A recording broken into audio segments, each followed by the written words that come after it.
Hi guys, magandang umaga. Dito na naman tayo sa guys, palayan. Babantay sa mga alaga nating bibi para hindi makapunta sa dito sa mga punla.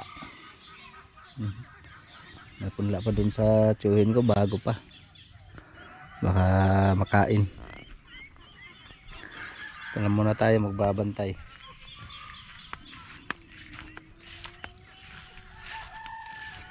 Liliit pa yung mga punla natin. Mga punla namin guys. Baka sa katapusan pa kami magtatanim. Yan yung mga pato natin, yung mga bibi. Andun sa natin palayan. Mas okay doon para maubos yung kuhol ng natin palayan.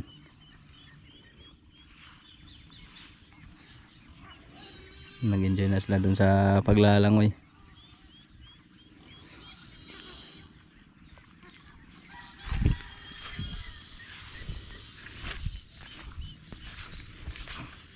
Mamaya ililigpit na lang natin to. Pabalikin na lang natin mamaya dun sa kubo. Pumunta dito sa baba. Pagalitan tayo. Mas okay na yung doon na lang sila muna sa kubo para safe. Hindi tayo mapagalitan. Nisipon pa rin talaga ako hanggang ngayon. 2 araw na yung sipon ko. Dahil sa init, tapos biglang aambon. Yun. Sakit sa ulo. Lalo na pag tumutulo na yung sipon. Pero hindi na malala, di gaya kahapon. Talagang sakit sa ulo yung sipon.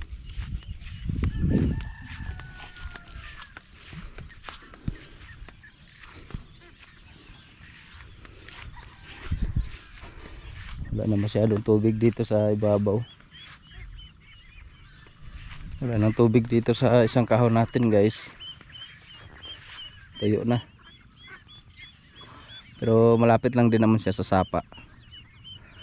Patubigan na lang to. Dito walang problema sa tubig. Dami.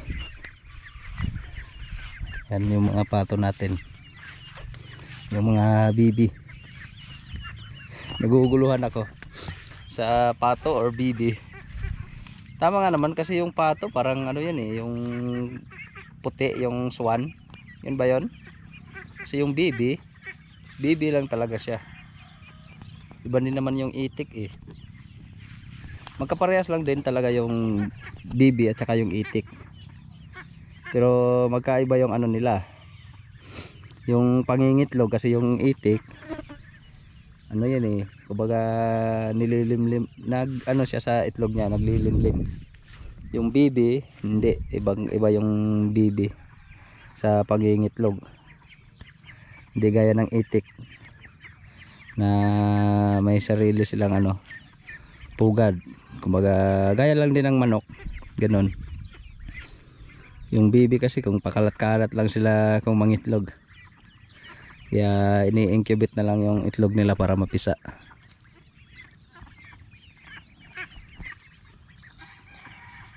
Busog na siguro to kasi kanina pa tong umaga eh. So kumakain pa rin naman eh. Yan. Nangahanap pa rin ng kuhol.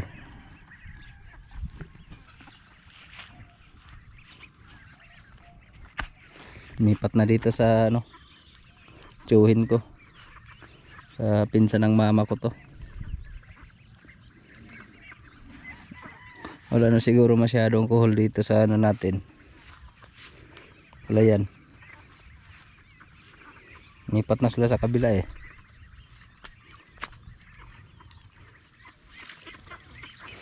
Marami nga naman talagang kuhol dito. Kaya dito sila kumakain.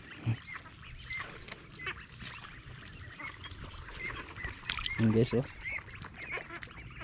Yan yung sumisira talaga sa mga palay. Ngingitlog yan sa susunod na araw.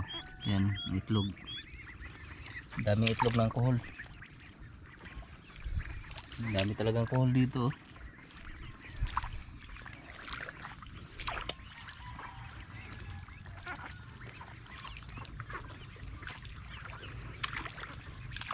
Yan na lang muna natin yung mga bibi. Para busog talaga sila sa mga kuhol.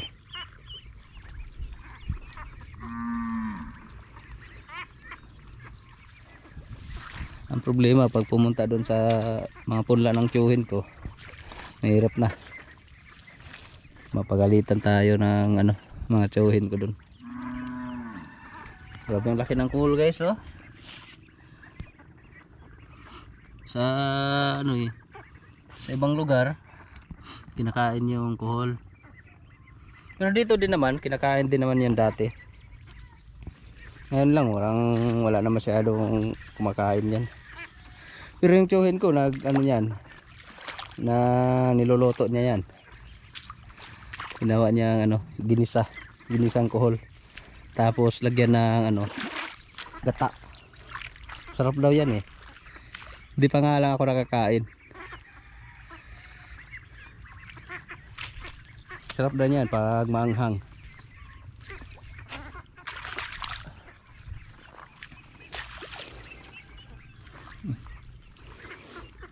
Busog na yung pato natin ah. Dami na siguro nakain ito.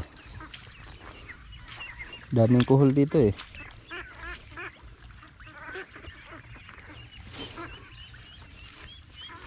Dito din marami oh.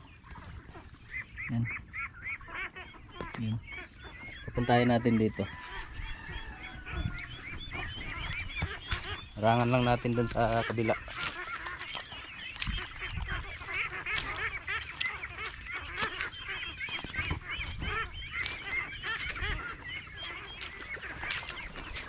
Balik.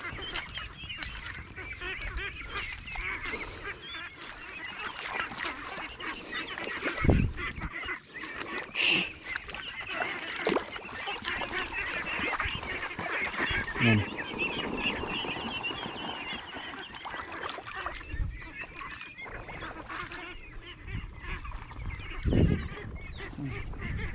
Balik tayo sa unahan. Medyo natatakot.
Uwi na muna tayo guys para magagahan. Balikan na lang natin yung mga pato natin mamaya para ibalik natin dun sa kubo. Mainit na rin kasi, para makapagpahinga naman sila. Balik na lang natin mamayang hapon ulit. Saka busog na rin sila. Daming kuhol dun sa dun sa mga tiyuhin ko dun sa pinsan ng mama ko. Maganda yung kuhol dun kasi mga maliliit talaga. Nalulunok lang nila ng diretso. Dito sa atin halos maubos na nila yung kuhol dito. Mga malalaki na. Nahihirapan na silang lumunok. Maganda dun. Ngayon busog na busog talaga sila dun sa mga kuhol. Yan muna tayo agahan guys. Yun guys. Pauwiin na muna natin yung mga pato natin. Anuin lang natin to. Pauwiin dun sa kubo.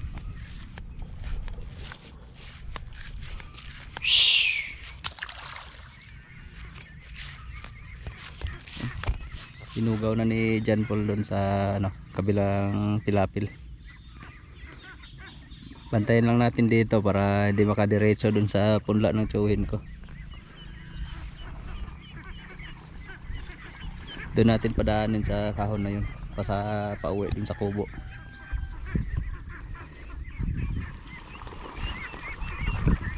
Ayan.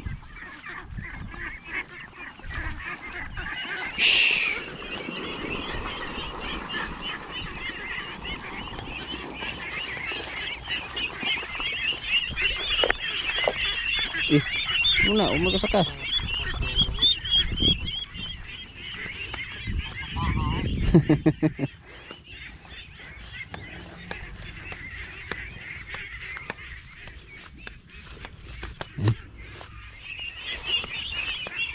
Wawa yung dalawang maliit.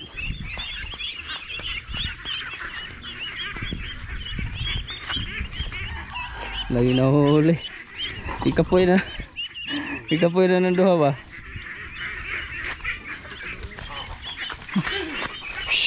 Dito. Ayaw liko. Uy.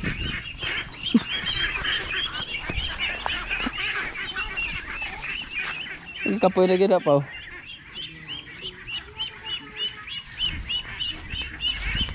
Muna katuon pa.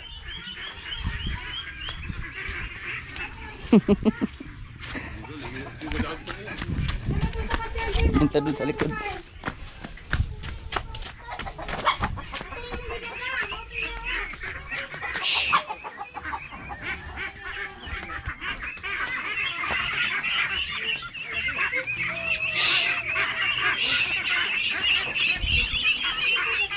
Diretso.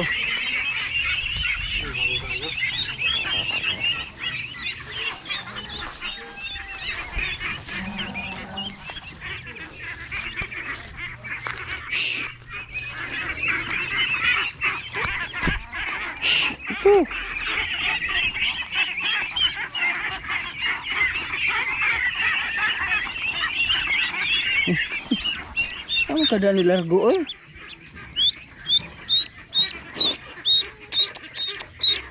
Ay, naku na mo. Para sa ripaw. Ayan. Diretso pa sa lambat. Buti na lang, nakawala. Tubig na pala.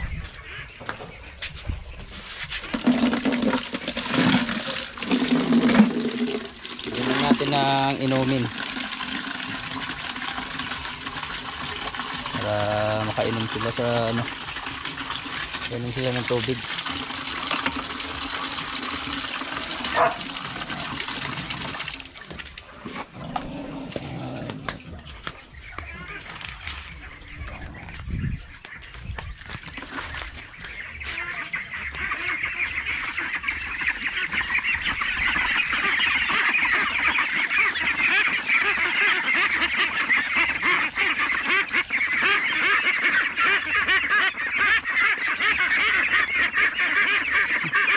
Ang pa ng pagkain ah.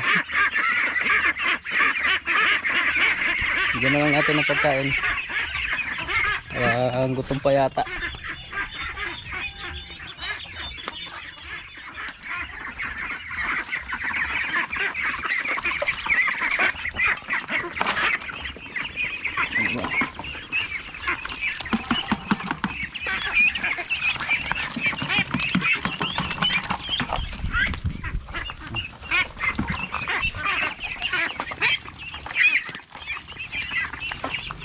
Hindi pa rin nabusog doon sa mga kuhol ah.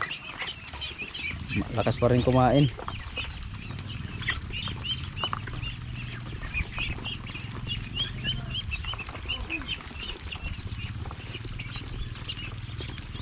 Talaga yung mga maliliit eh.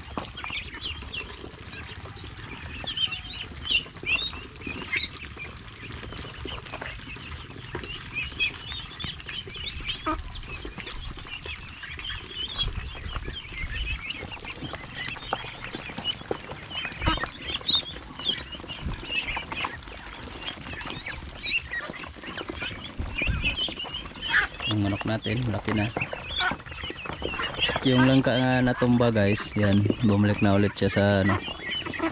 Inanuhan ko kasi ng kahoy para makatayo ulit. So okay na rin siya ngayon. Yan. Hindi siya na ano eh. Hindi siya na matay.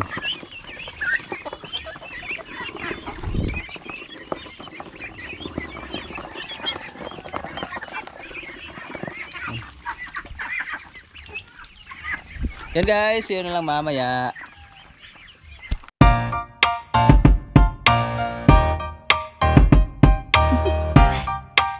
Do you want to know?